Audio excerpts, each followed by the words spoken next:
విజయనగరం జిల్లా Rajam assembly Rajam town ward number 17 గోపాలపురంలో ఎన్నికల ప్రచార కార్యక్రమంలో రాజాం అసెంబ్లీ నియోజకవర్గ వైఎస్ఆర్ కాంగ్రెస్ పార్టీ అభ్యర్థి డాక్టర్ రాజేష్ సతీమణి డాక్టర్ మాధవీలత పాల్గొన్నారు. మహిళలు ప్రజలు అపూర్వ స్వాగతం పలికారు. ఈ సందర్భంగా మాధవీలత మాట్లాడుతూ జగనన్న పాలన పట్ల అన్ని వర్గాల ప్రజలు సంతోషంగా ఉన్నారని తెలిపారు.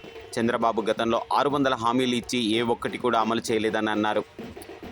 ఇప్పుడు 6 హామీలతో ప్రజల్లోకి వస్తున్న చంద్రబాబు 2019 ఎన్నికల ఫలితాలే పునరావృతమవుతాయని తెలిపారు. ప్రజలకు ఏం చేయలేని టీడీపీ ఓట్ల కోసం నానా తంటాలు పడుతూ అబద్ధపు హామీలతో ప్రజల్లోకి వస్తుంటే ప్రజలు నిలదీస్తున్నారని తెలిపారు.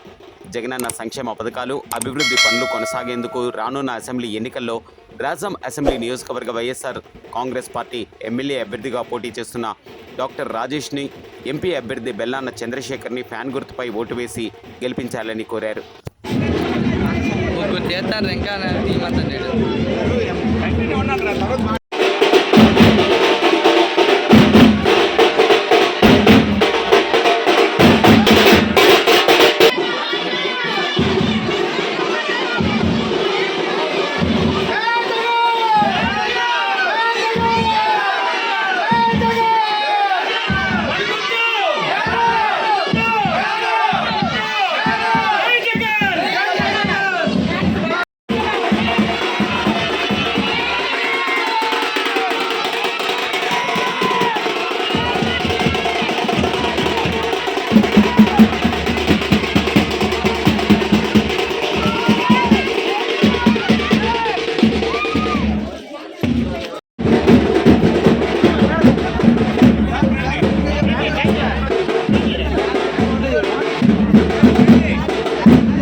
ఎమ్మెల్యేగా అభ్యర్థిగా డాక్టర్ రాజేష్ గారిని గెలిపించాలని మనస్ఫూర్తిగా కోరుతున్నాను.